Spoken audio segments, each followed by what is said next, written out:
Let's begin. All good morning. Pledge allegiance to the flag of the United States of America, and to the republic which stands one nation, under God, indivisible, with liberty and justice for all.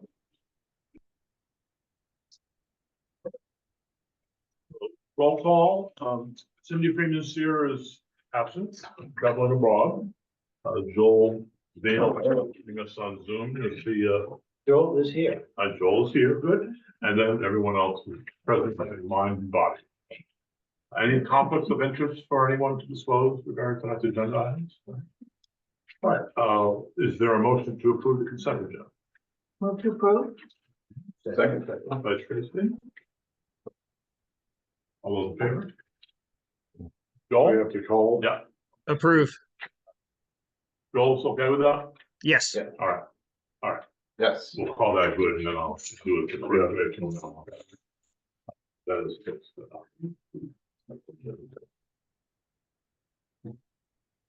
All right, we have approval of the minutes. We have 2 minutes from our meeting on June 17th. One with the organizational meeting, and one with the regular select board meeting. We'll take them separately.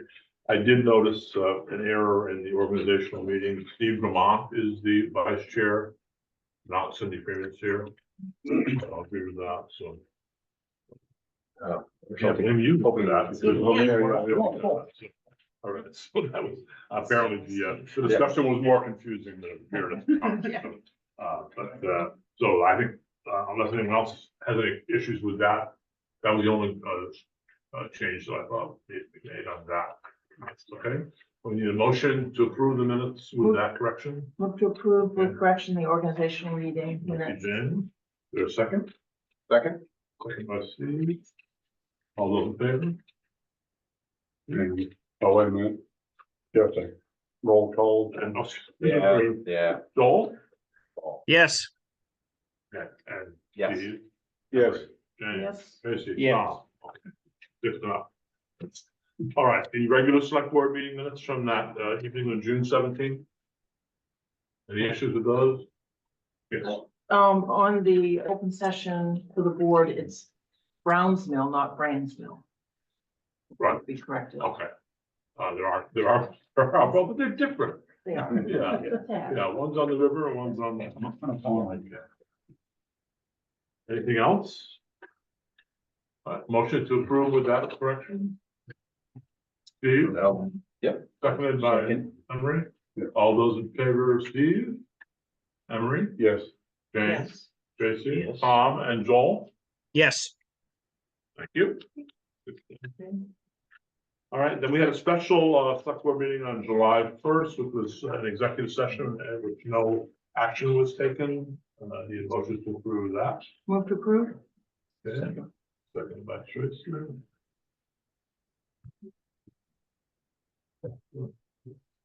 All those in favor, Joel? Yes. Yeah. Yes. Steve?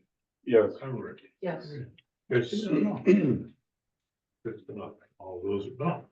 Good. No assessors items, so we'll move on to the open session. The first item is the public hearing for the liquor license application for GTC 99 Incorporated, doing business as Moon Hang Restaurant on West Main Street. Applicants are Stephen Chan and Sandy Chen, and they're both here. Would you like to speak?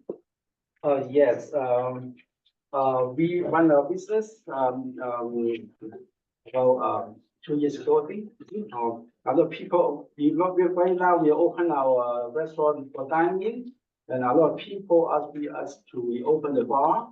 So we are trying to apply for the license so we can serve people with the liquids. Yeah, that's what we can. So you've been open for, and you just reopened for in-person dining too? Yes, That's- about since the Mother's Day. Good.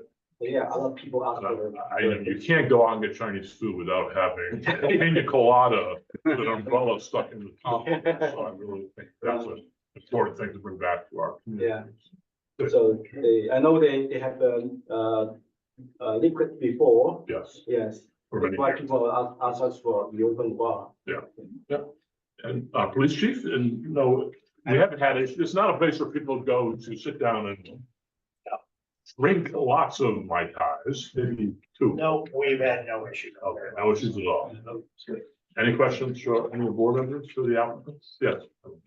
Just one question, and it might be for Seth as well, but will your employees be subject to the education of safe serving of alcohol because we- like any yeah, other bar? There's some policy, Yeah. to serve people in between 1 hour, we only have served 2 drinks Yeah. per drive. At the whole time they stay, limit to 3 or 4 drinks at the whole time they stay in the restaurant. But the first hour is only 2, and then we will count our employee. And all our employees will be 21 years of old, yeah. Yep. So you can get in the bar. That's why Thank you. we strict that. And if the person too small, we need to check his ID too. Right. And that's what we do. Thank you. Any comments from members of the public during the public hearing on Moon Hing application? Good, all right, well, we actually act on it later on in the agenda, so Okay. we hang around and we'll take care of that business for you as we go on, as we go forward. Thank you. Open session for members of the public. So.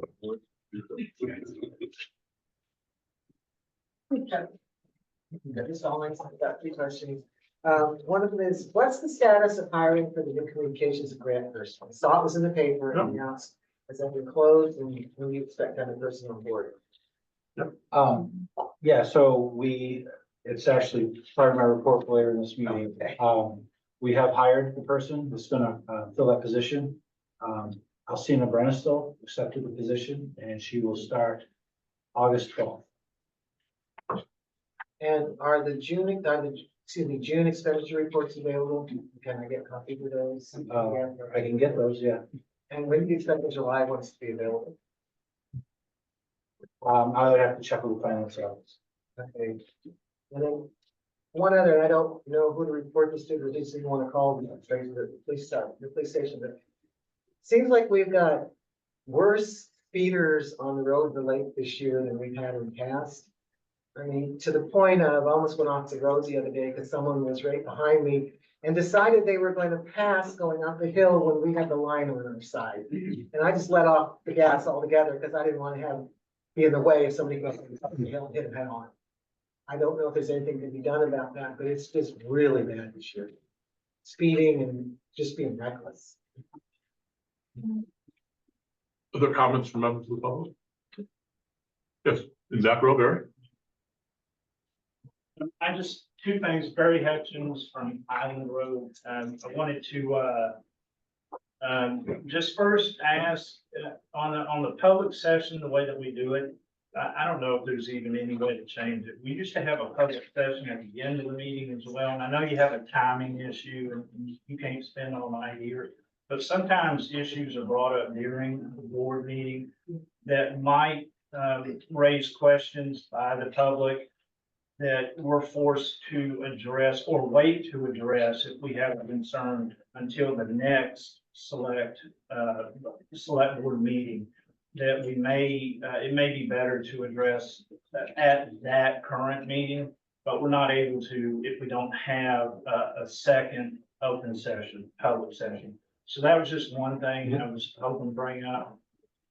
And the second issue is I just want to say thank you to our EMS providers. Today there was a call. I went to our house on Lincoln Street to split wood, and there was apparently a fire call. I don't know the details. I don't want to know the details, but there was a big response, and I just want to say thank you to our firefighters, and I assume our police department if they were there. Whoever responded, I know we have a majority of our fire department is part-time volunteer fire department. We have very few employees that are there manning the station, if you will. But the response that I saw seemed overwhelming. There were personnel there. It was daytime when people are normally at work, but they were there. There were multiple apparatuses there. There were personnel physically running that I saw. So I'm very thankful to our personnel that were there. And I know they don't often hear that, both on the police side of the house as well. So I just wanted to tell all of y'all, thank you very much for what they do. Other comments from members of the public? Yeah, Yes. Phil Hadley. Jack, I'm just curious, I've had people ask me, now that we've, had the vote on the dam, what's the plan for the boat ramp in the chamber? Are we still, because I remember you guys talked about dredging it, last year or year before this meeting, you talked about that. Is there still a plan for dredging that out? Because I know there's some people that use it, but they're asking, what's the plan for that? We're allowed to do very minimal there, but that's just something we have to contact DEP and let them know. They may come up and look at it, but they have to just give us what's called a permit by rule. It's typically pretty minimal what we can pull out of there, but that's something that we can approach them and see what a timeline would take to do whatever they would allow us to do. So. Is that our responsibility, Jack, or the state's? It's a state facility. They own it and install it and we maintain it. That's probably something that we would have to do. We've done it once that I know of. We went through this process I just described, it got a permit by rule and just took a little bit of material out on each side of the dock. But obviously the state wants it usable, so I think everybody will work with us, so we keep it usable. We're just getting grown in. No, silt just builds up. Yeah. Yeah. Other comments from members of the public? Oh, yes. So I just have a couple of comments and questions about the dam proposal. I don't know if the town has looked into the possibility of voting again in November on one of the other options in the report. I know that we are required to provide fishways. And there's a whole list in this report of things that we have to comply with the dam project. My other question is funding. I know this small committee is working on some other options. I've heard people asking me, is it true that our taxes won't go up? That there's plenty of money available to restore and keep operating the dam. So there's a misinformation perhaps out there. The other question I have is, how much more money is the town willing to spend toward a project that they have already deemed by due diligence not a profitable project in the future? 15% of the voters seem to be deciding, and I'm a little uncomfortable with that. I'm just not sure where the money is coming from. I think there was a lot of work by the previous committee looking into funding and grant money, and it just wasn't there. So I'd like to see some money figures, Right. certainly before the town agrees to move forward with whatever that committee decides to do. So those are some. Yeah, well, all valid questions, Lisa. We have an item on our agenda for later this evening to put a committee together to study the feasibility of restarting hydroelectric generation at that site. The question of where does the money come for repairing the dam is something that has to be answered, but and that's been a bone of contention because people have said, well, if there's money to remove the dam, there must be money to repair the dam too. And if there is money to repair the dam, it's very well hidden, and we look for that money. We do not see it being available, and that's why we have talked about the need. If you want to keep the dam, you have to pay to fix the dam. And I don't know what people's appetite is like for increasing their taxes to the extent that the dam would be fully repaired and moving forward. But we have to. That would be the subject of a separate vote sometime in the next year to figure out if we do want to do that or not. We will certainly be looking at availability of funding, but it's we did identify plenty of funding to remove the dam, money to fix the dam. Although many people have said that they refuse to believe that it doesn't exist, we have not found it. And So my concern is the grant and funding for removal. Yeah. Has a timeline. And if the town finds itself 2 years from now, still saying, well, we want to keep it, but there's no money to keep it, so we got to go back to square one. spent a lot of time working on these figures, and I don't understand why there's such a lack of trust and belief in the process. I know that as a property taxpayer, I certainly don't want my taxes, I live on it. I think it's beautiful in any way that looks, like, not particular. There's a little bit of water behind my house, I'm pretty happy about that, no matter what. So, I just think that a small percentage of voters had sort of put the rest of us in a bit of a pickle.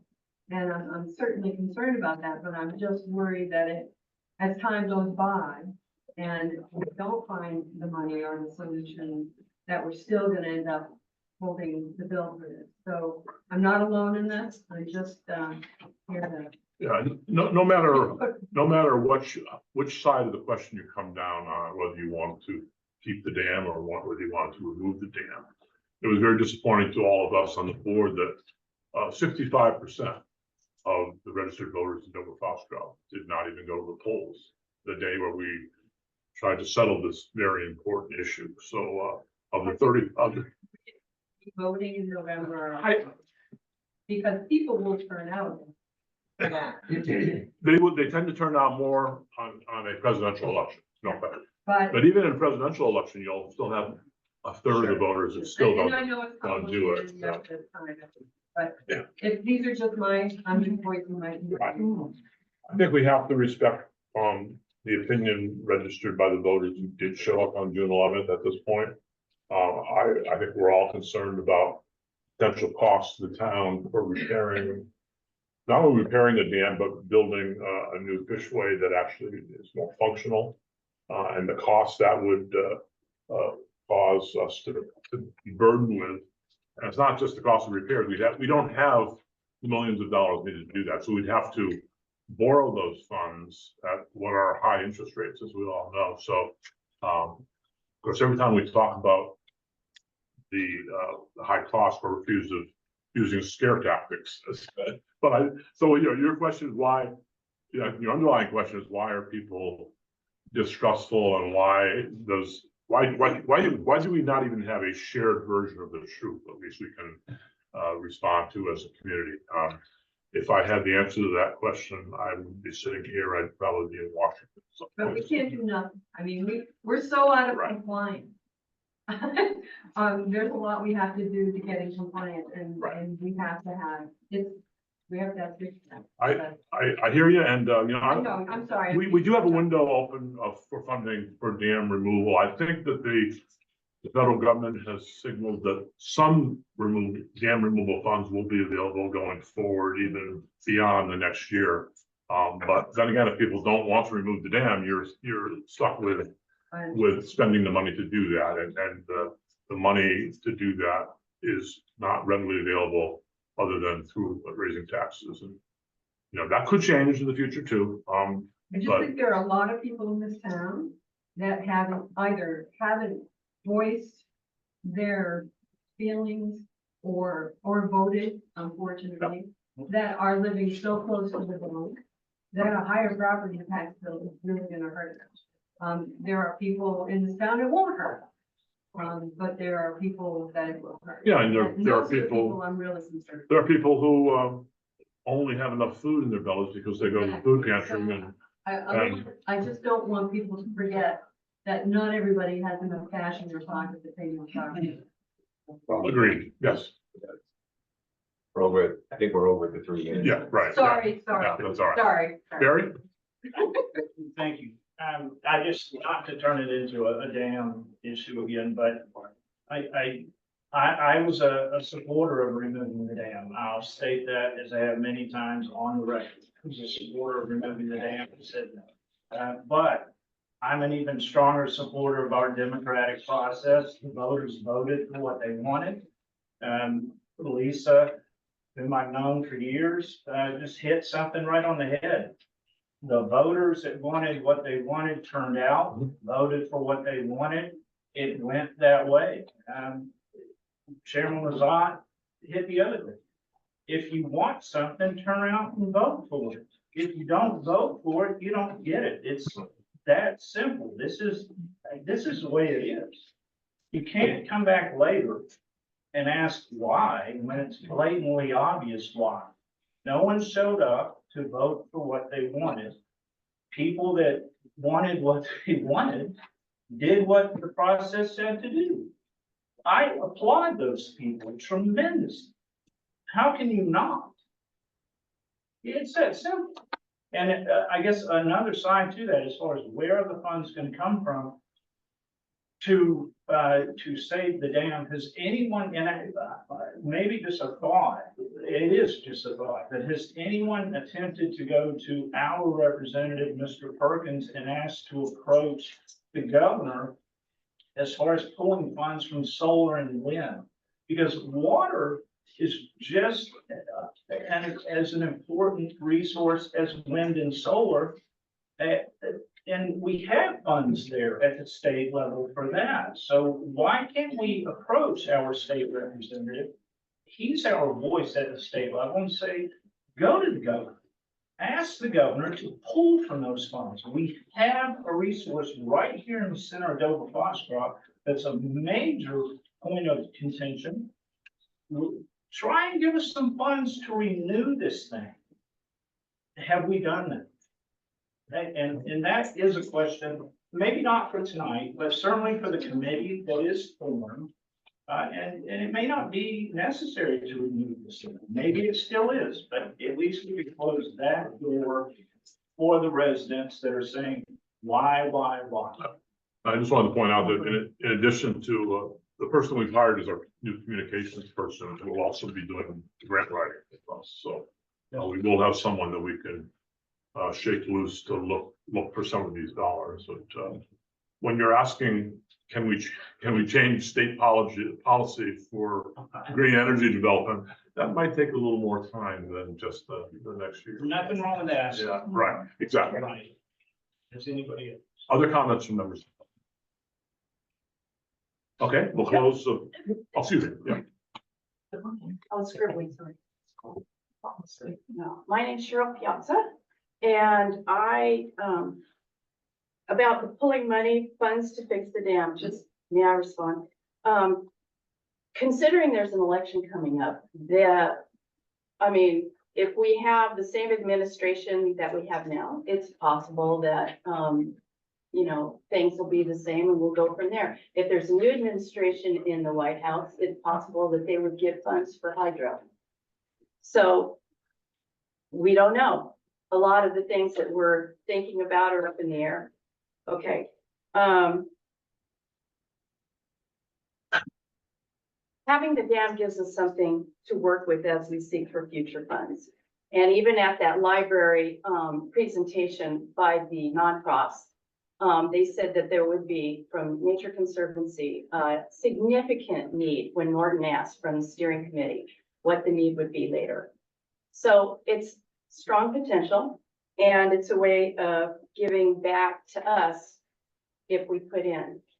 So it's not a dead thing. Plus, if we have a gathering of townspeople, there are ideas out there that may not require an arm and a leg to pay for this thing, but we do have to have the gathering, and the ideas need to come forth. And then perhaps we can come as a group and present our findings to you. And work with the committee that you guys are going to be planning and approving. And but there's the channel to get more input. There's really not the time, the way it is this way. And people would have more freedom, I think, at the gatherings, because it's something that people don't work with every day with Robert's Rules of Order or whatever you guys go to, organize your meetings. And yes, there is that. I also would like to make a motion that on the dam that the gates are never closed unless it's required for maintenance or for a rare emergency. And I realize that Mr. Vale has already asked this some time ago, but I would like to make a re-motion for term limits for the Board of Selectmen, and the town manager. Okay, well, motions are made by members of the select board, not by. Okay, well, sorry. Like I said, we don't run with Robert's rules every day, and we're unfamiliar with it. Other comments from members of the vote? All right, we'll close the public comment section. We'll go to open session, remarks by members of the select board. Okay, Echo earlier comments regarding fire department and EMS with Dwelly Avenue and Lincoln. We appreciate that. I also, with the building on Cherry Street, appreciate the rebuilding and hopefully re-renting that facility. And I appreciate the East Main Street manhole covers being smoothed out. So, thank you. see, It was interesting on the Foxcroft Center Road and lower part of Stedman's Landing Road. I saw a number of marks that had been put out in places that I was very interested in having repair work done and some areas that I didn't think of. And that work happened rather quickly. Disruption was very minimal. Those guys were in and out of there, I think, for the actual paving part in a day. They did, I think, 8 or 9 locations. I have to say that now driving on it, I see why some of the places that I kind of just gotten used to bouncing up and down on have been replaced. So I want to just say I was pleasantly surprised that those areas were addressed. I'm just curious of why they rose up during the spring thinking. We tend to see that every spring and, sometimes they settle back okay and sometimes they don't. And, and we just try to go back and address trenches where culverts or either sinking or heaving. When we have the pavement contractor in town, because it's pretty good segue for them. They have the equipment in town, look at the mix, and it's pretty good segue to keep them and do that repair work. So I appreciate that they're able to do that before they left town. And, but yeah, we're always looking for, especially trenches where we can try to address those issues. More like a crater. There's 2 spots that were craters, but a few years ago, before we put an overlay, we were pulling rocks like boulders out of the road, and that crater you're talking about was just a place that settled. Where we'd removed a boulder. Yeah. Probably 3 years ago. Okay, well, that makes sense, because unfortunately it showed up I think within the first year of that, and I know there's a lot of water moving underneath that road. So it really totally surprised me. But yep, thanks. And it was Roundy was the contractor on that. Yes. other comments from select board members? Go ahead, Aaron. Number one, so like the Lake Road, when we retired that, are you afraid that speed limits are gonna rise? The occurrence of speeding is gonna take place on Foxcroft Center Road like it's happening on the Lake Road, so we put it in good shape and people speed on it. Are you worried about that?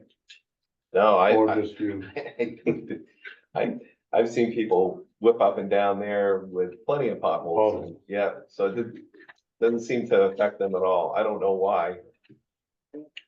I have a couple, can I just start, do you think?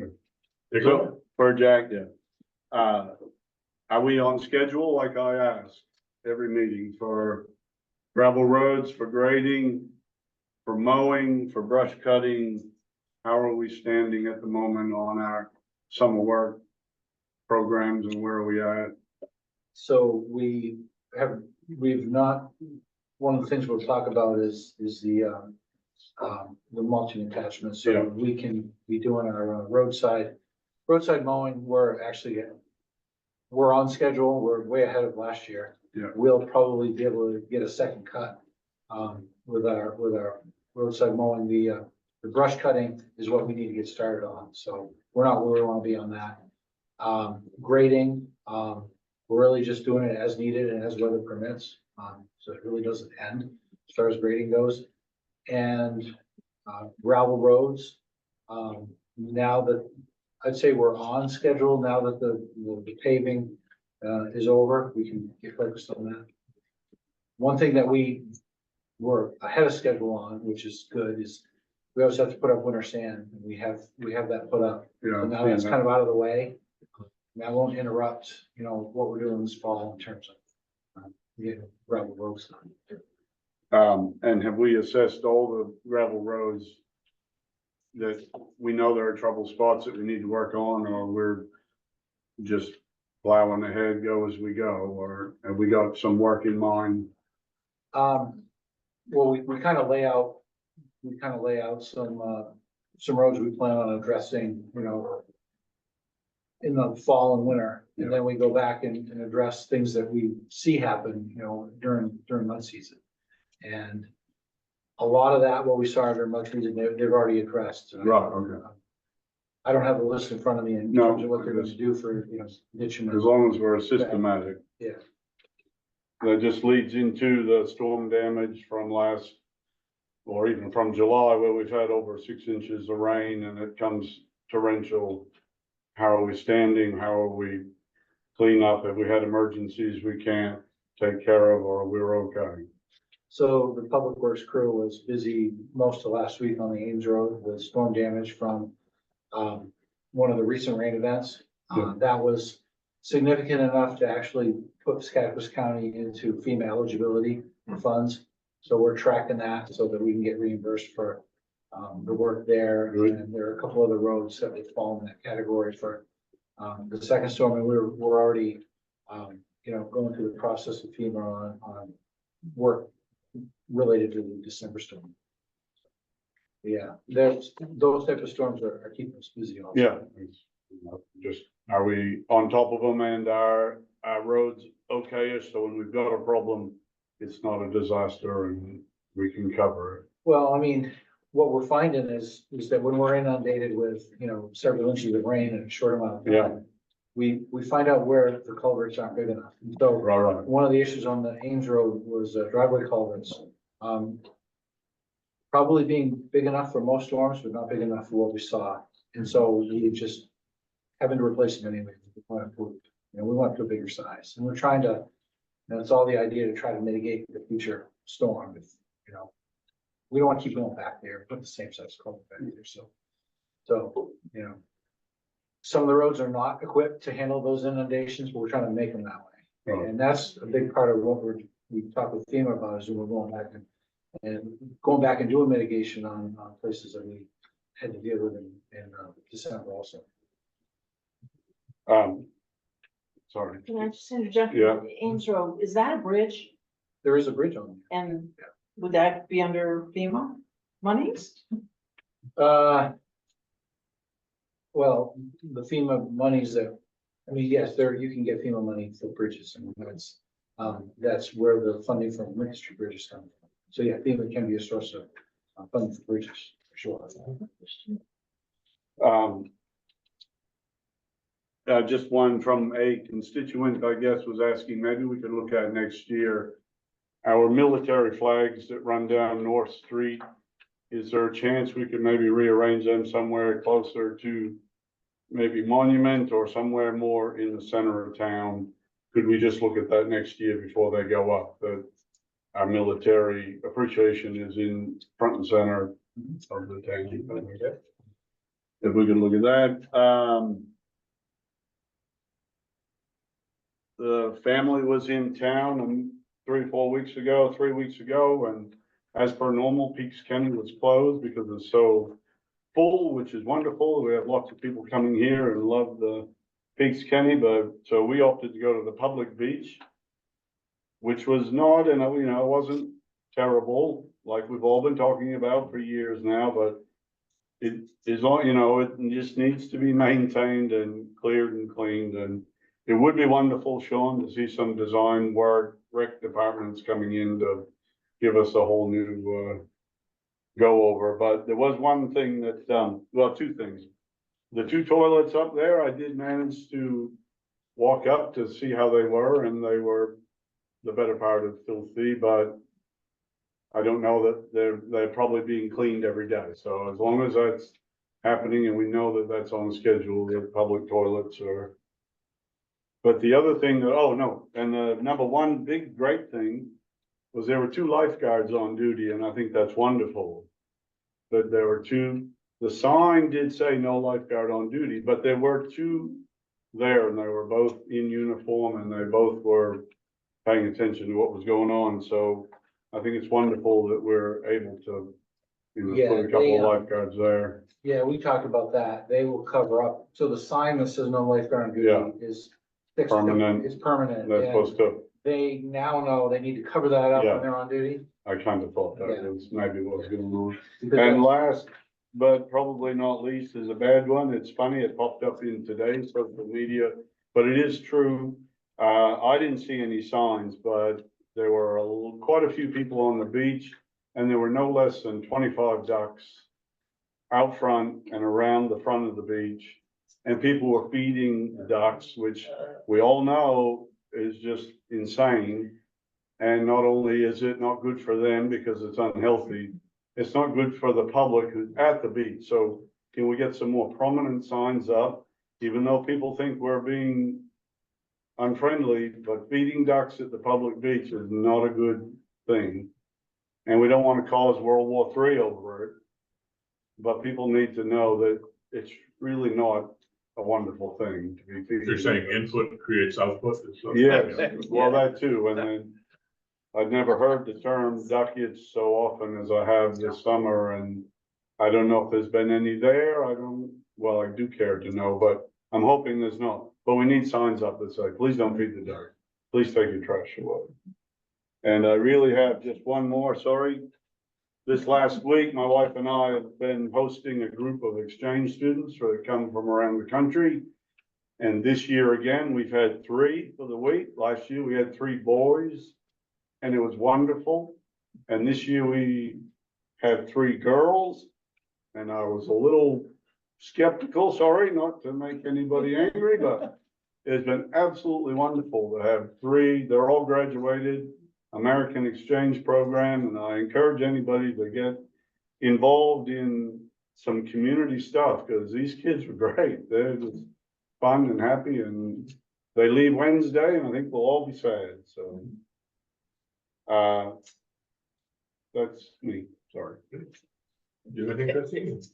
I just think the Public Works Department is doing a great job so far. They get their winter stand up. That's all taken care of. Whatever comes up now is, she should be able to catch that with no problem. I think the fire and the police chief both are doing a fabulous job as much as they possibly can. I heard no complaints from anybody about any of the problems with them at all. I just think we're headed the right direction. It's a long process, but we're headed the right direction. Joel, any comments? Nothing major. I know it's a busy time with the summer and there's a lot going on. I think that it's good to see the town's been really responsive to things. Again, it's really nice to see them out and about taking care of the flowers, even when I went, man, it's a really wet, hot day, and they were still out there doing it. So thanks to our volunteers for that. The only thing that's come up a couple times is at Brands Mill Pond, where the boat landing is, I guess we call it the new one.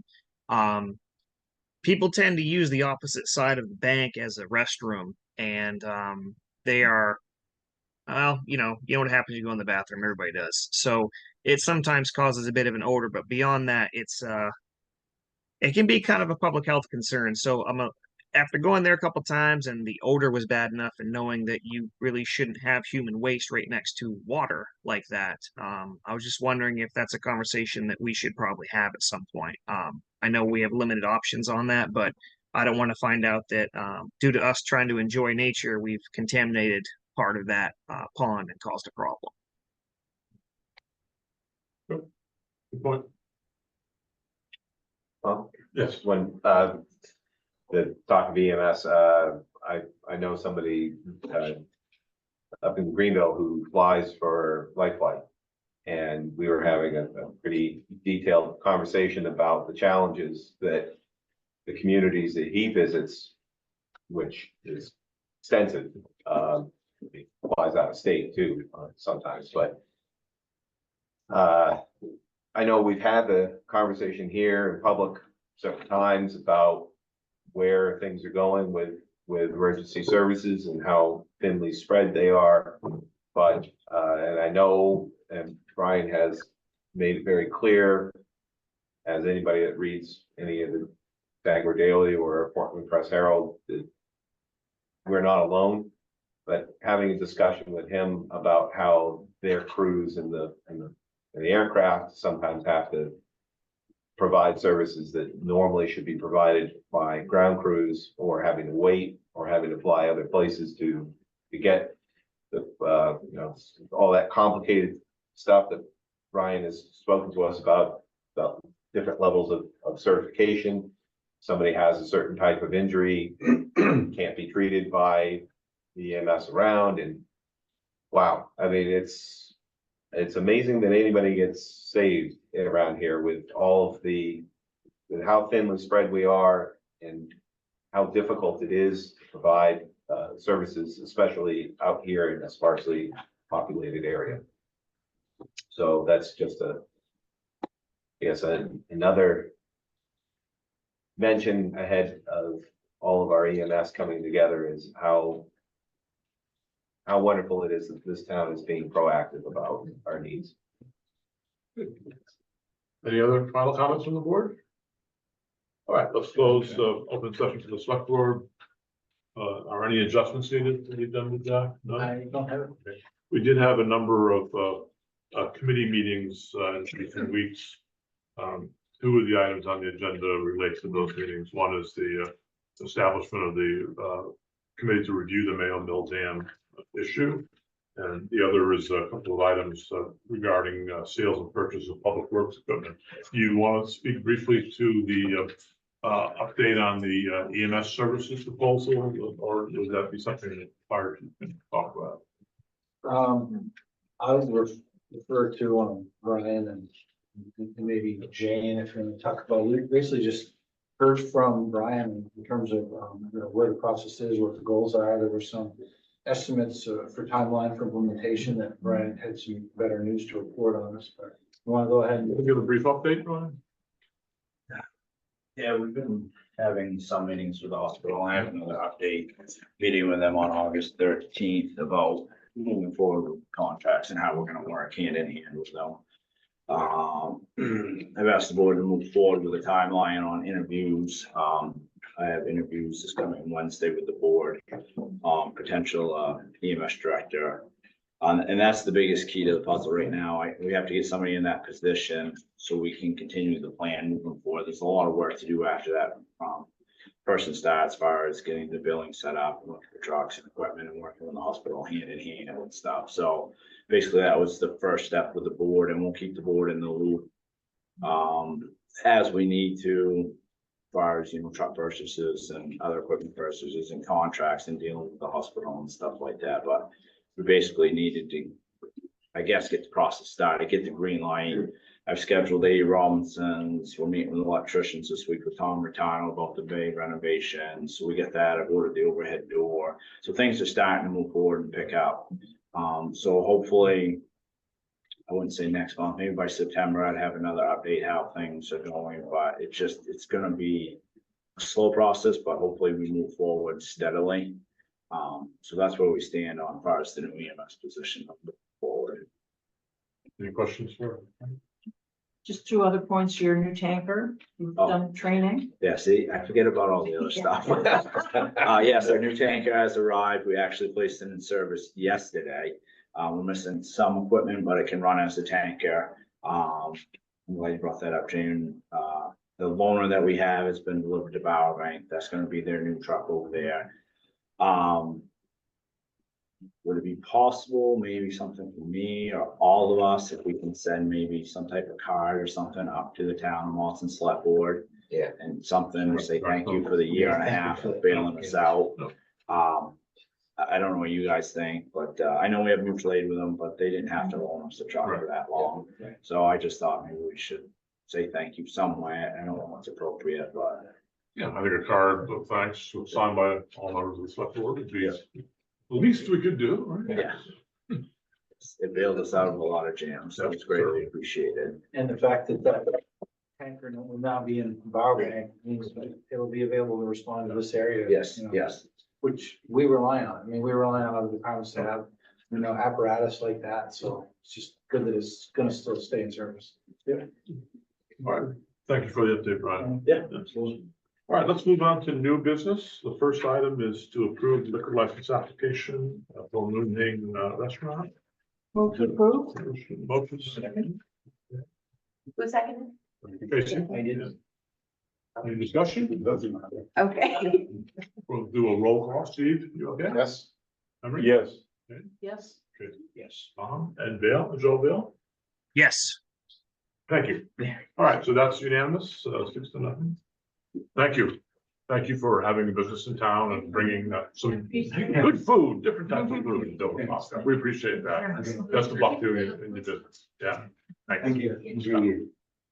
All right, item B, a committee to review the Mayo Mill Dam. The select board's administrative committee has met. The intention here is to have a 9-member committee with 6 members representing the public and 3 members from the select board.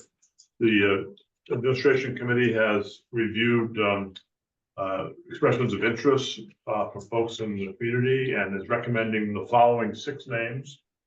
Jake Arno, Bill Erspanner, David Flaherty, Sean Hadley, Chris Moss, and Sandy Perkins. Some of those members are here, and thank you for stepping forward and volunteering. As far as the 3 members of the board go, Steve, you've expressed an interest in being a member. Yes. Emery also is a glutton for punishment, and I'll go. Tracy, okay, so we've got 3, Steve Vermont, Tracy Redmond, and Emery Cox will be the. So can I just say, before I say yes? No. No, I believe. No, I believe it's too late to back out. no, not before I say yes, but as I'm saying, I'd like to put my hand up for this committee, though I'm reluctant, because for the last 9 or 10 months, I've sat through countless committee meetings with the most wonderful, intelligent people running these meetings, absorbing the information, delivering information, and just watching people so capable of being involved in this thing with so much work experience and so much education that I wonder, me as just I'm a 40-year Agway worker. I just don't know if I've got the brains that I saw sitting around the table for 9 months where I sat as a member of the community and then a little while as a member of the board, but I will put my hand up, but I tell you, that was the most impressive thing I've ever seen was that group at work and the way they did it and the way they handled themselves. It was just impressive. So Not impressive enough to get a yes vote. no, you know. but I so think I'd like to be part of it. You don't need, you're underselling yourself, Emery, by saying that you're perfectly qualified Yeah. to be on the committee. So, and I would just say that, for the people on the committee, keep an open mind. I mean, just go into this, put your, check your biases at the door. We all have biases. Keep an open mind, analyze the information, apply your critical thinking skills, and make the best decision that you feel is best for the future of Dover-Foxcroft and its citizens. Have total confidence in people's ability to do that. The first step is stepping forward and saying you're willing to serve, and you've done that. Steve? This is getting to Lisa's point about timelines. We are under pressure to get certain things settled quickly, and if we are to have a plan, we can't be spending months and months and months on kind of a scattered approach. When the committee meets, and I'm but one member of that, well, once we vote on it, we are going to have to put forward a disciplined paced agenda that prioritizes the things based on timelines that are not of our doing, and address those items very quickly and efficiently, and keep moving on. And I'm hoping that the whole committee understands that we can't continually revisit things. We are gonna have to make decisions, and the decisions are gonna have to be moved on, because this is not something that, you know, I understand Lisa's concerns. We don't have 2 years to sit around and ponder and look under rocks for funding or other solutions. Sure. June 30th, 2025. It's the expiration date when we have. So no pressure on you guys. Yeah. All right, so just to recap, we have 9 members of this committee that have been proposed. 3 from the select board are Emery Cox, Steve Grimont, Tracy Redmond, and then from the public, Jake Arnold, Bill Spammer, Dave Flaherty, Sean Hadley, Chris Moss, and Sandy Perkins. Is there a motion to approve the composition of the committee with those names? Motion I to move to approve. establish the dam removal. I mean, dam removal, the dam review committee. With those 9 people, yeah. Yep. Is there a second? Joe may have firsted. And Joel seconded? Yep. Any discussion? All those in favor, Steve? Yes. Emery? Yes. Jane? Yes. Tracy? Yes. Tom? And Joel? Absolutely. Okay, thank you. All right, 6-0, and we'll let the committee decide how it conducts its own business, who's the chair, who takes minutes and all that stuff. And, Yep. wish you the best of luck on that. I found it enjoyable, a lot of information, and it was intellectually stimulating most of the time. All right, let's move on to item number C, which are land use updates. We have a few buildings in town that we've been talking about for a while. It seems like there's more of them than there actually are, right? So, but the ones we have are interesting. Brian, you want to talk about the 2 buildings? We still have dangerous building designations on 130 Pleasant Street and also 70 Union Street. Yeah, I'm basically looking, there's no status change that I'm aware of. I talked to the town attorney last week.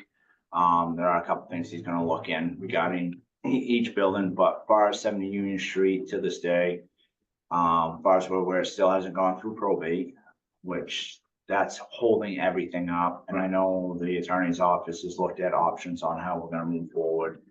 So there's no clear title to that. Correct. And 130 Pleasant Street, we're looking into why the demo permit was revoked on with a consent agreement signed.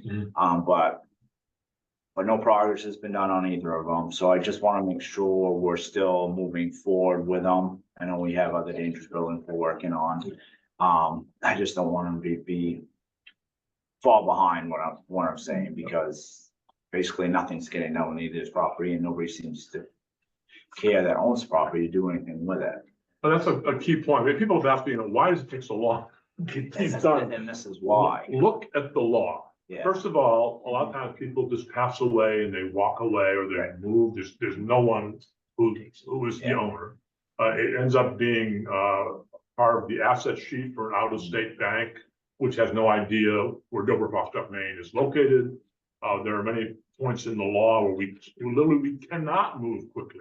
Yeah. Because we would violate the law that gives a priority to the involvement of the property owners, whether it's a person living in Dover-Foxcroft or the bank. So it's a slow process that's very frustrating. It is, and we thought we had an answer for 70 Union Street. There's a very interesting buyer to buy it, demolish it. But the owner that's trying to sell it doesn't own it. So if they owned it, then this would have been taken off our slate. So I don't know if Jonathan has anything to add or where he might have found out since him and I talked last week, but I don't know what the next steps are moving forward. What I'm saying is something's gotta happen to force the hand here. So we can, I don't know. Well, the probate court moves at its own speed. Yeah. Good luck with. There hasn't even been a file, what I understand. Yeah. So I think the person that's supposed to be filing is dragging the feet quite well, Right. which is the biggest issue we're having. Yeah. So I don't know what we have as a recourse action to do. I don't know. That's where Jonathan can weigh in a little bit more. But that's where we stand on these properties. Nothing's being done. Yeah. Informal solutions that I used to see in the 1970s where the neighbors would just burn down the offending property. They kind of frown on that nowadays. year 2024. There is some good news on the Grain Street dangerous building, Jack, right? That is moving. forward. Yeah, that is moving forward. We've gotten most of the cleanup done. Items taken out. There's just a little bit more cleanup happening this week, and then it's gonna be a matter of making sure that the sewer gets capped and electric's unhooked, and then we'll move to, get it under contract with demolition, and it'll be whatever the schedule of what was doing it be, but we're, we'll be in a position to have it done. Yeah, that would end a 2-year process. Yeah. And, Yeah. and that's about what it seems to take, is Yeah. 2 years from start to finish to. It is a quite lengthy process, but as long as I guess we're moving the car ahead. And All you can do is apply that gentle pressure. Yeah. Okay. Can I ask you a Sure. question? Yeah. I don't want to open up a bunch of floodgates. This could be a silly question, but these are deemed dangerous buildings, right?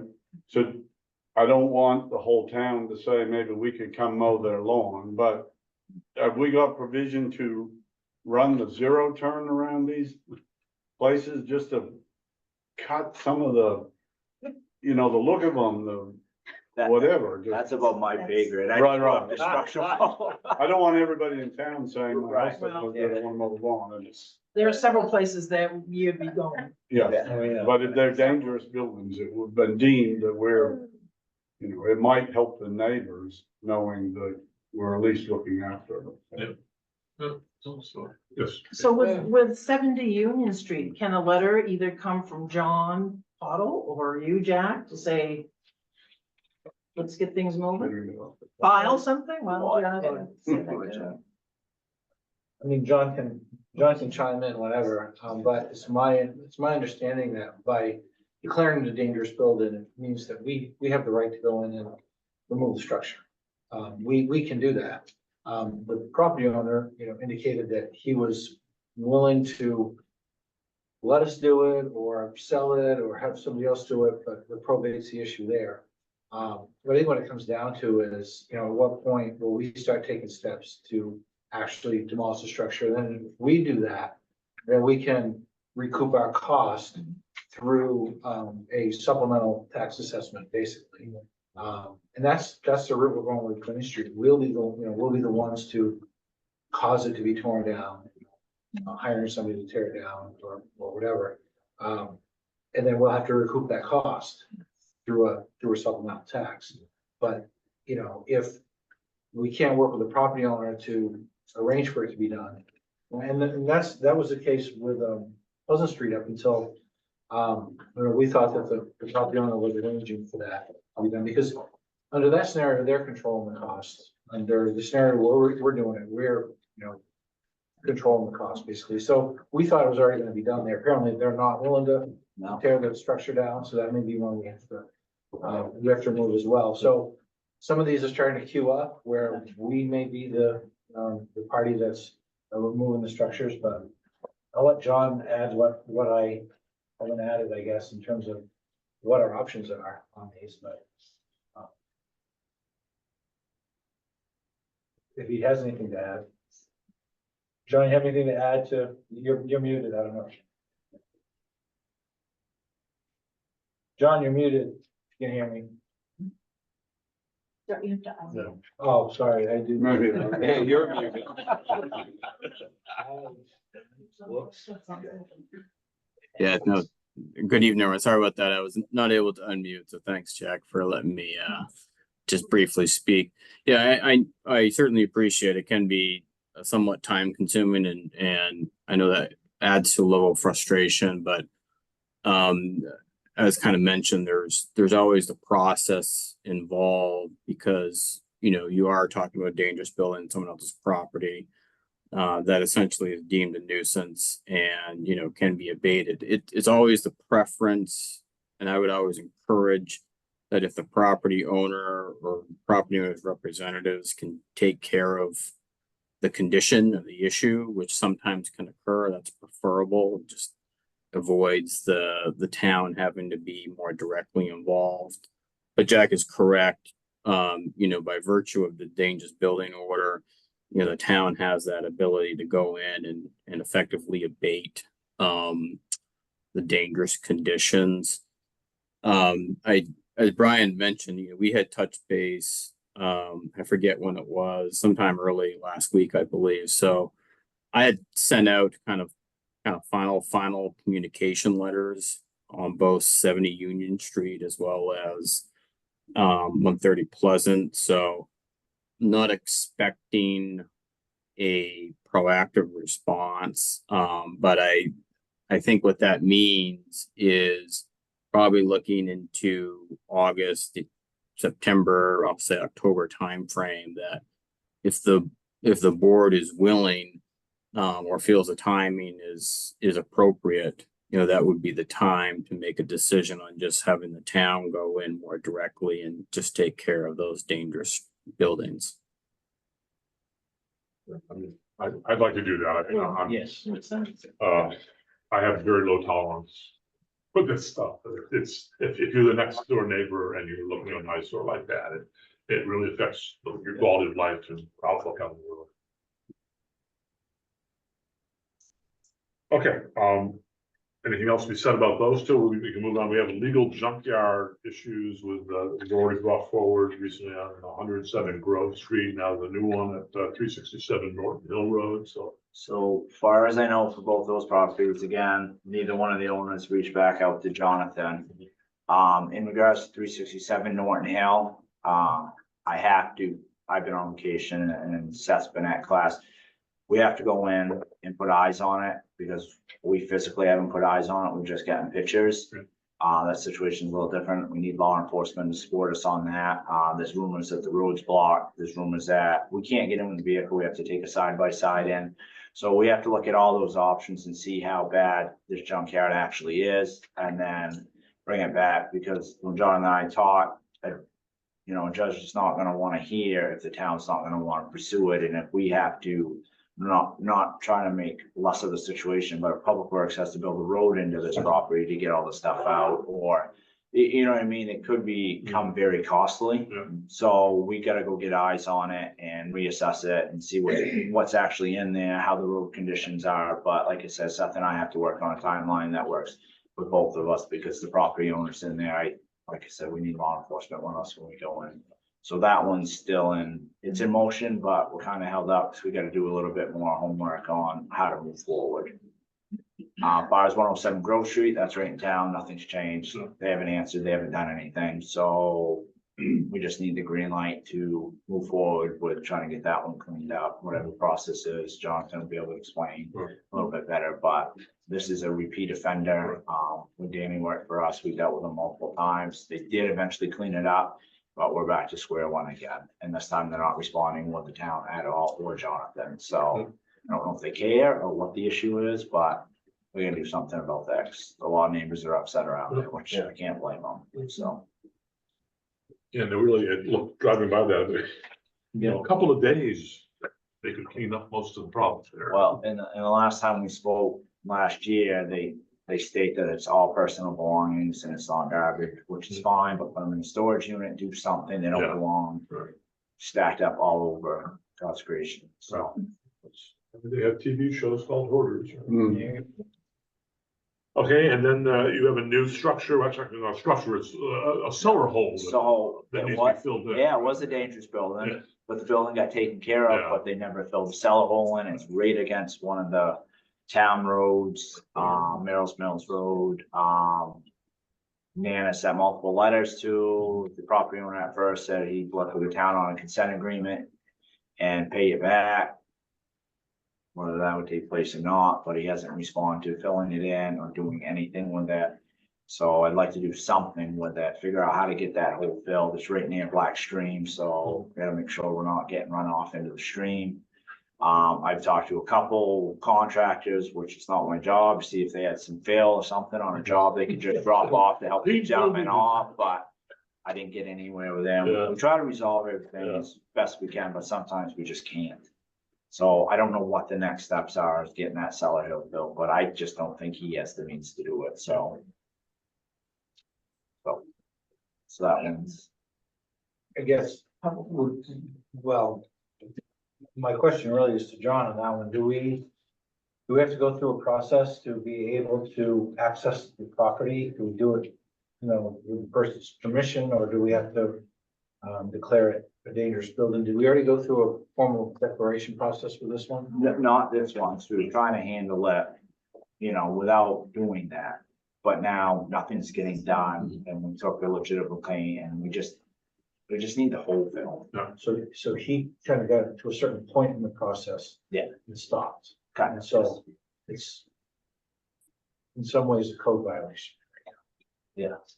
And the ordinance says that when you tear down a building, you have to fill in and grade any. stuff. Yeah. So, And like I said, I'm not sure this gentleman has the capabilities. I don't know people's That's situation. another thing, a lot of people that have these properties and they let them go, they don't have the funds Yeah. to do anything else. It's tough. I get it. I get it. I don't want to push people. It's just, we want to figure out the best solution on getting this stuff cleaned up. That's all. Okay. And, carry on, I mean, what can you do? I just need a direction on what the board wants to do, what we should do, or. Well, I think in terms of the dangerous buildings, I mean, if getting no movement, I'm in favor of forcing the issue and just getting rid of that stuff. And if it takes a couple of dump truck loads to fill the cellar, Is it, I guess I'll ask, is it worth when 11 Grange Street goes up? I'm not sure what the plan is, whether it's bid or the town's doing it, or we try to do it through three building, just do it all. you can have together. one contractor do them all. I don't know, that's you guys' We'll have to call. go through some type of preparation process with the other ones, if there's, like, we hadn't clear out anything like TVs and microwaves, stuff that's left in there, so I would say we'll do Grange Street so we can get that done, and then we'll go through, basically process of inventory and what's left in those buildings that might need to be dealt with. And then maybe we could couple those other two together. Yeah. That might be a good thing to try to do, is the next one, a couple of them together. And maybe addressing, I don't know if John has any thoughts, but maybe addressing the 270 Mills Road is just a matter of if we get landowner permission to access the property, we can, find a way to take care of the foundation. Yeah. But it's just a matter of, whether we have access to it or not. Yeah, I mean, we can try to contact the gentleman to sign some type of permission. I mean, I don't know if the town's ditching, or I don't think it'll take much to fill the hole, just something. Has he responded to your efforts to reach out? Nan can answer that better. That's kind of her project she's been working on. So she'll be able to give you a little bit better update. At least people answering your calls or letters, so they are. This particular owner, Merrill Snells, has responded. He's talked to me on the phone. He's actually come into the office. He's an elderly gentleman on oxygen, so it's not something he can physically do himself. He's living in an apartment somewhere else, subsidized. He just doesn't have much to take care of it himself. He was willing to have us do it. So I don't think it'd be a problem. I think we could get him to sign something to say we have permission Yeah. to go on the property. I and think take that'd be care good, if you could sign an authorization for us to do that, it's just, it sounds like a pretty easy fix there, just take that off your list, I think, I would be in favor of that. Go ahead, Jane. Is the property owner up to date on the taxes? I have not looked into that. I do not know. I'm not aware that it's in foreclosure or anything like that. I've not seen that name on the list. It very well could be behind on terms of that lot, but don't know for sure. Because this is the one that burned, correct? The one that somebody burned, yes. Yeah.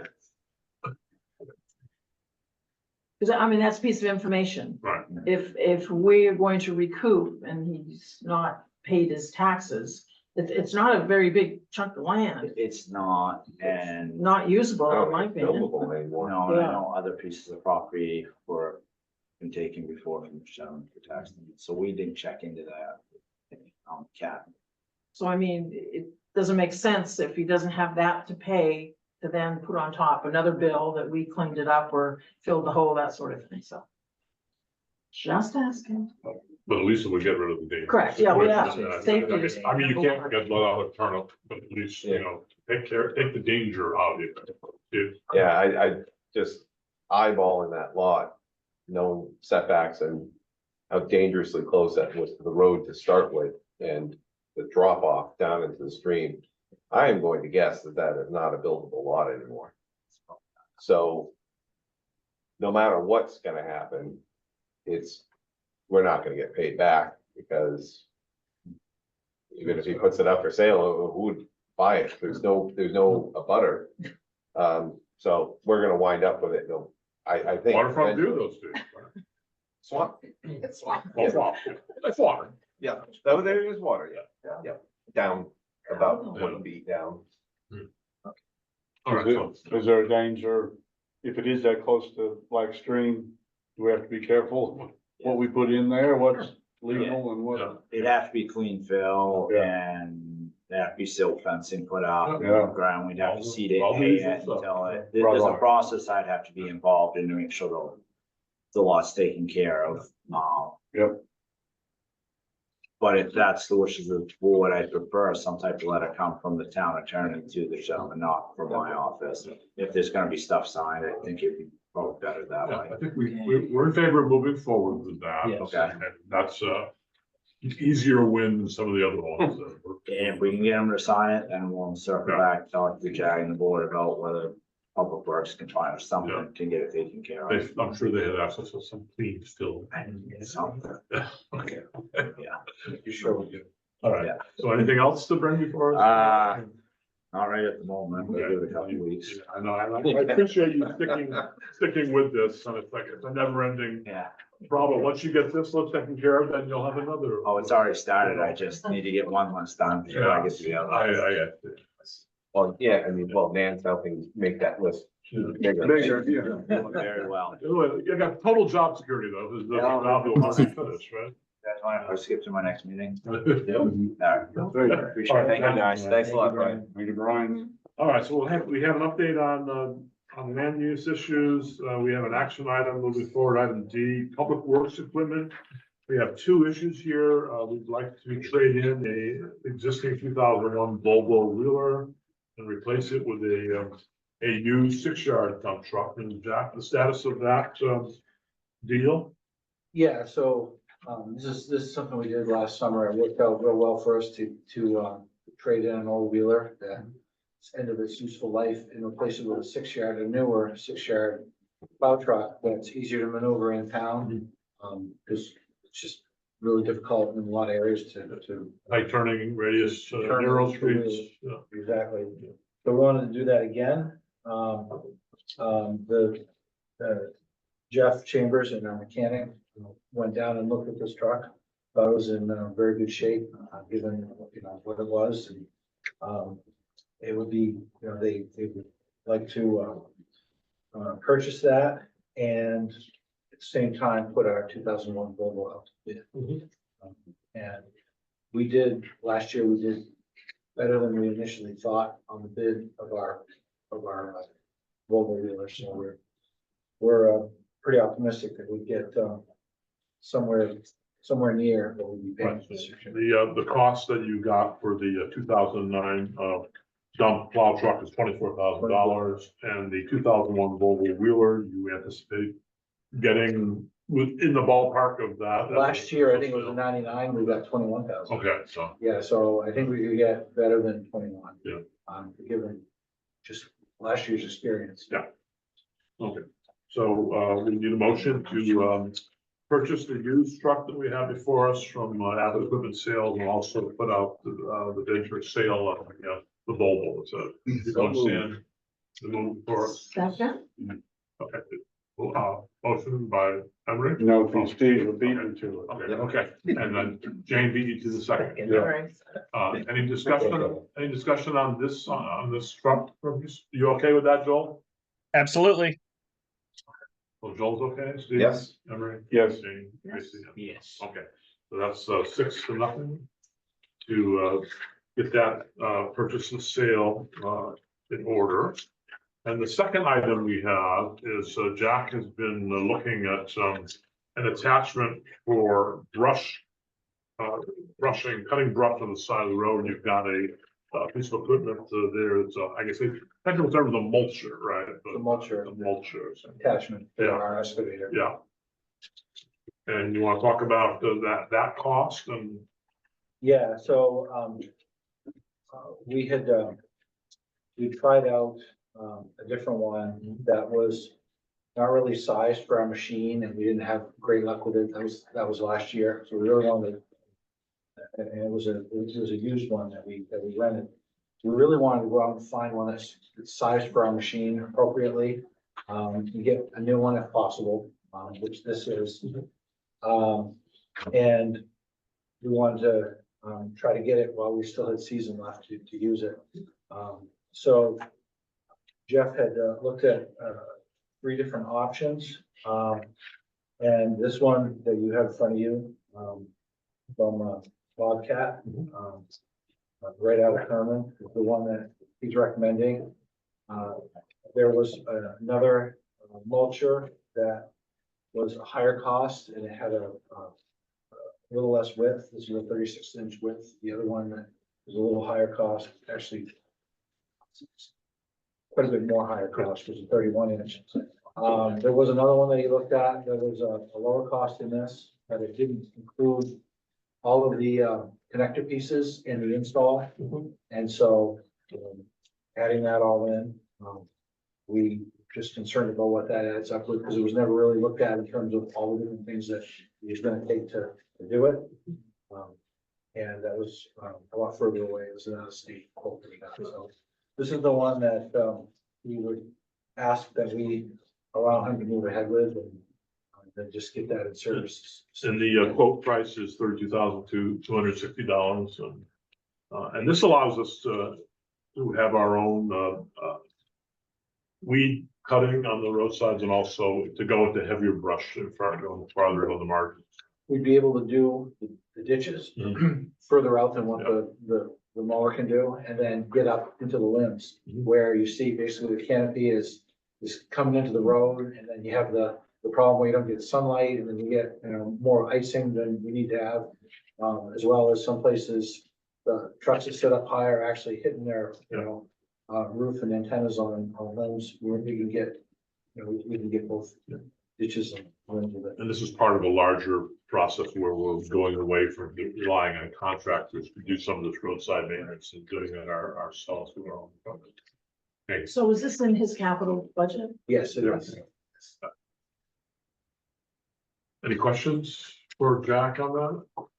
All right, we need a motion then to approve the purchase of the Bobcat mulcher for $32,260. Emery, you get. I'll make a motion. Congratulations, congratulations.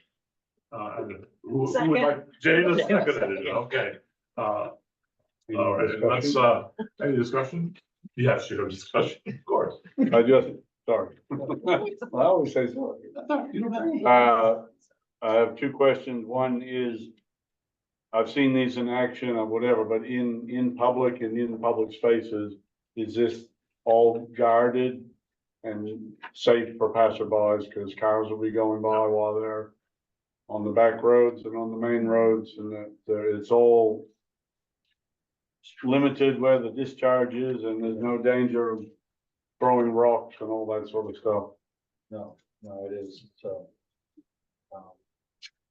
there's workspace. Yeah. But out of that work zone, no, there's not danger.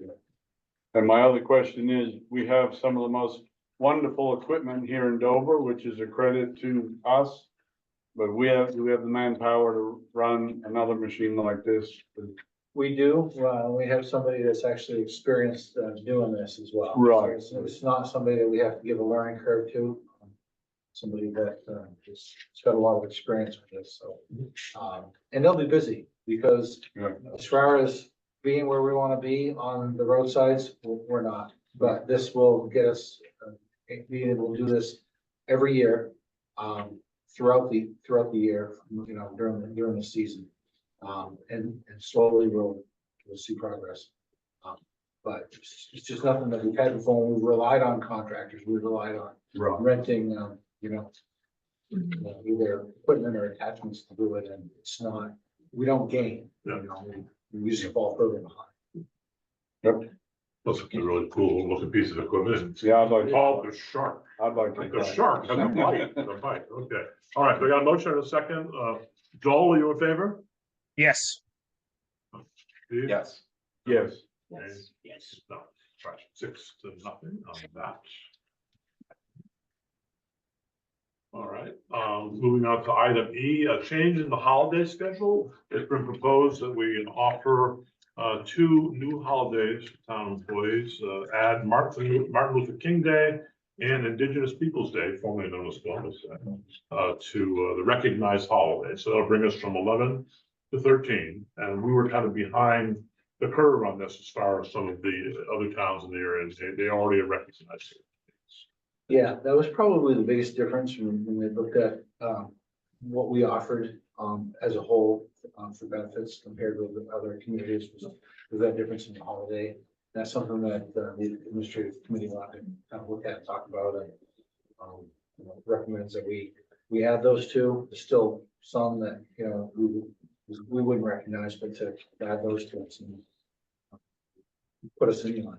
I was hoping that we could add St. Patrick's Day, so actually, the day after St. Patrick's Day would be better for me, as recovery day. The day after Super Bowl. And I honor my Irish heritage. Monday after Super Bowl. That's also a one. Steve? Just for those who aren't on the admin committee and for the public. So we identified as part of our comprehensive assessment of our compensation and work benefits here versus other towns, and we were consistently below what the others were.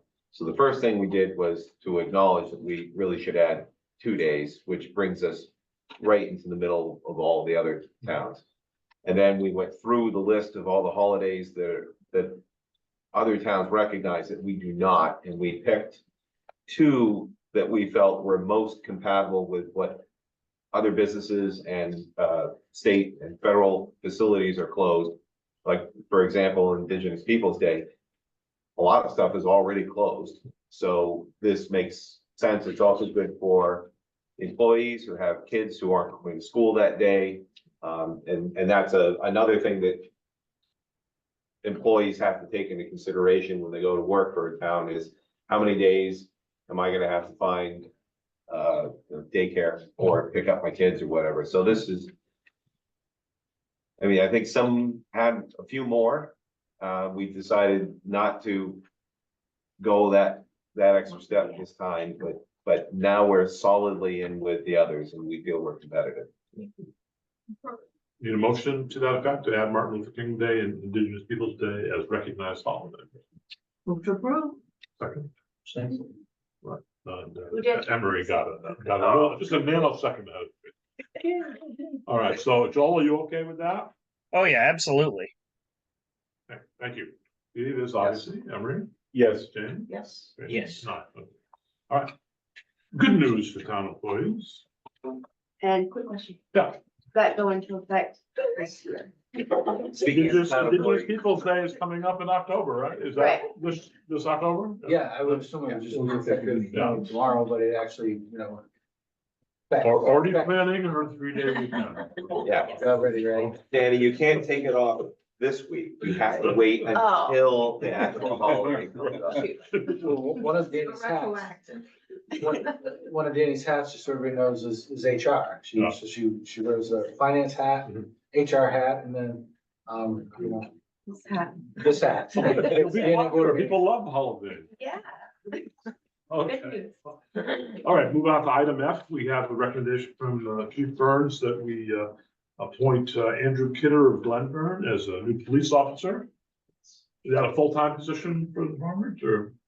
We're working on that. Well, I was gonna mention that I see that, of course, you got one in your news, all right? So Yeah. Sergeant Garib has given his notice and will be joining the State Fire Marshal's office. So basically, he comes out and we could comes in. So Andrew is gonna start as a part-time officer, but he is very, very interested. Yeah.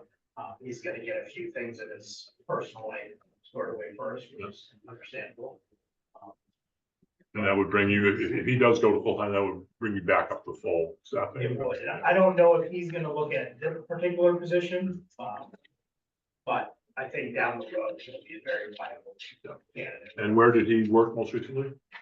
He actually does not work in law enforcement right now. Okay, He has experience on an ambulance. Yeah. So he's not completely due to public safety. in general. so he'd have to go to the academy, though, so, He would, yeah, he goes full time. yeah, okay. So, any questions for the chief? Or- You asked him. All right, all right, need a motion to appoint Andrew Kidder as police officer then? Make a motion to approve? Okay, Steve, is there a second? Second? Joel, you okay? Absolutely. Okay, Steve? Yes. Emery? Yes. Jane? Tracy? Yes. Okay. That's six. Item G, Maine Municipal Association, we need to, name someone, or actually cast a ballot for a member from our district, for the Legislative Policy Committee. I noticed Dave Pearson from Dexter, who I think most of us know is a good guy. Would that, he'd be, a good choice for us, Jack? Yeah, I've known Dave quite a while. I think he'd be great. I've actually served on that in the past. I think he'd do a great job. Yeah. Okay. I think he would be fine also. Dave Pearson, and would someone make a motion then to, cast our ballot for Mr. Pearson? So moved. Okay, is there a second? Second? Yeah, discussion? All right, Joel, you okay with that? Yes. Yes. Steve? Yes. Yes. Okay. Good to know. Is there an actual ballot that, There is a ballot and, It was on you last. I guess it was same with our last batch. did I not put it in there? no, I think I saw it. The ballot has two names. We can vote for two. Right, And. okay, right, That's what I thought. right. Vote for two. We can vote for two? Yes. Okay, so one is David Pearson, so we can put a check mark there. And what about the second one? We have Roger Gray from the Hudson.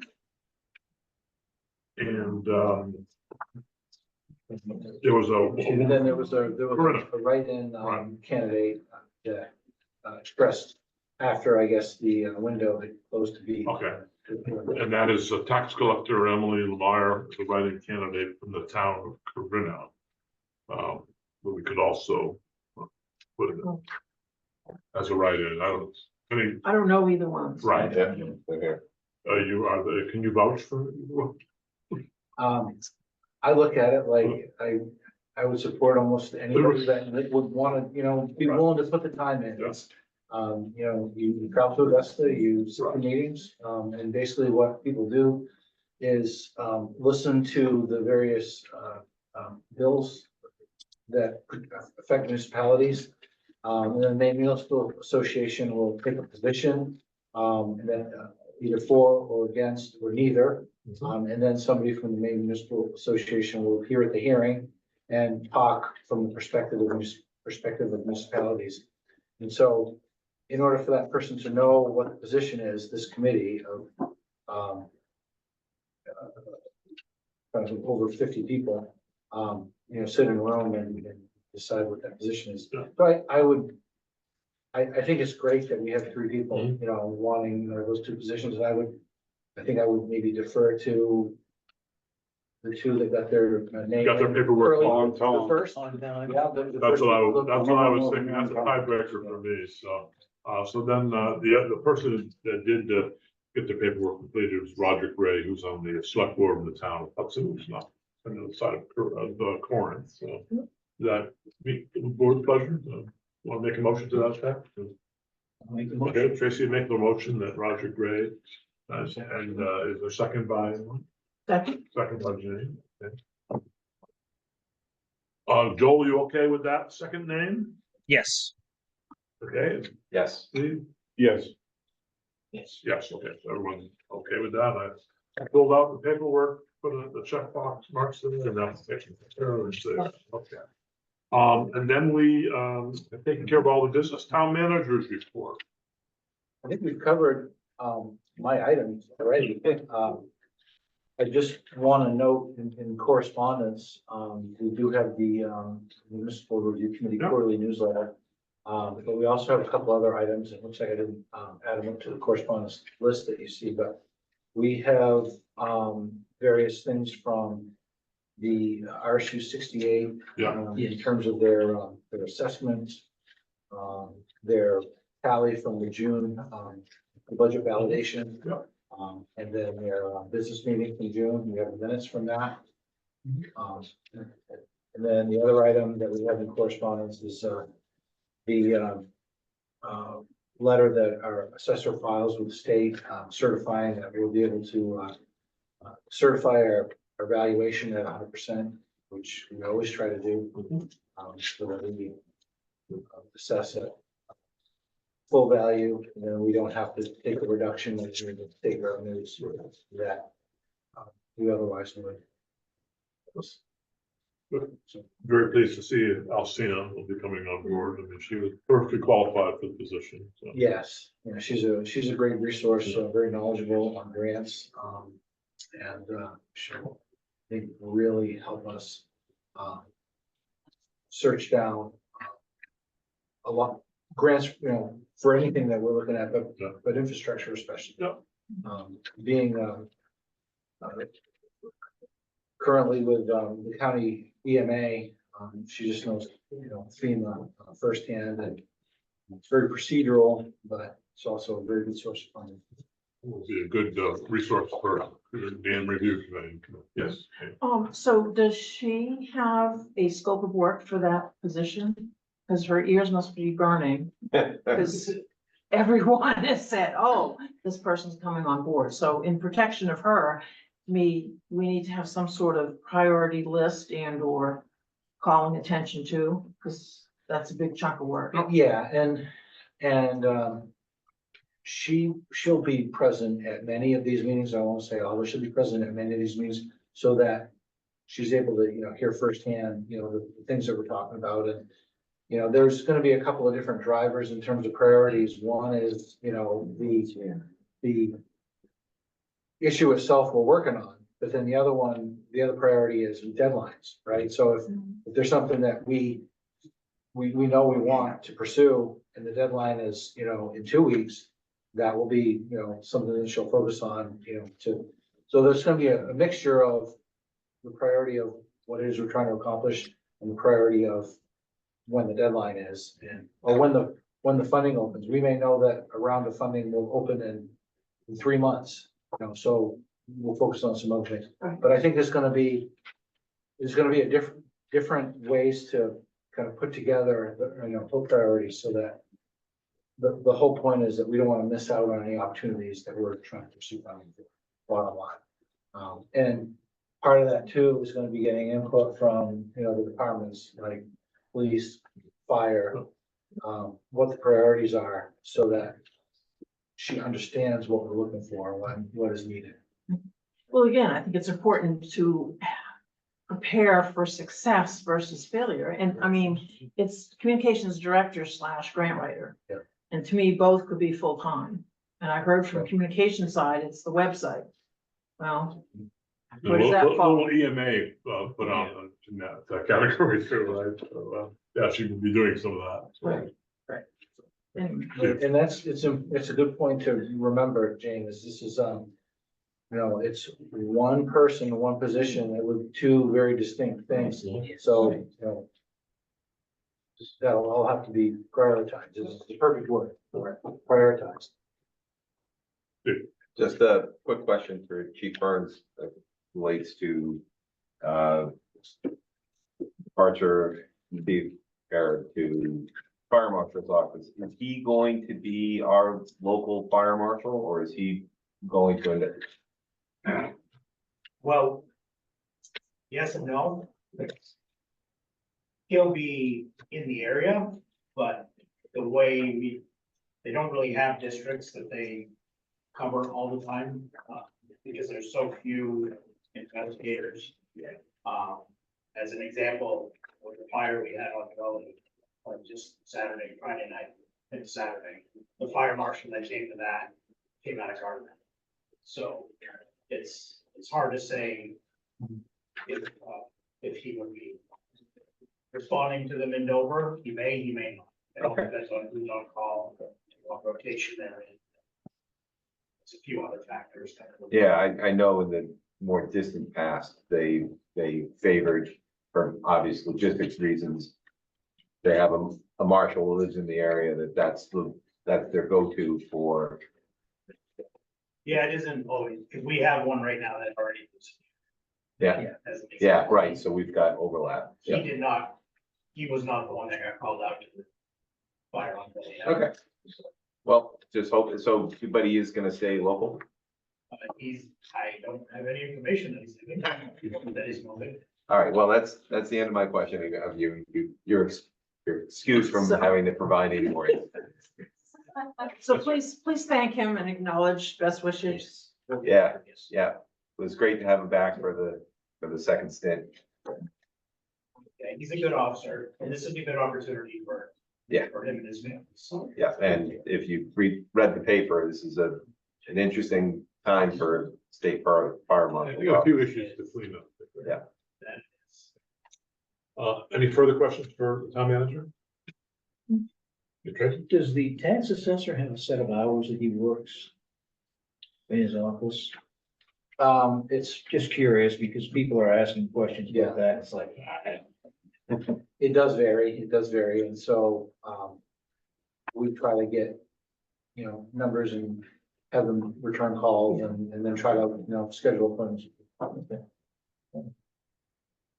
closing remarks by members of the select board? Yes.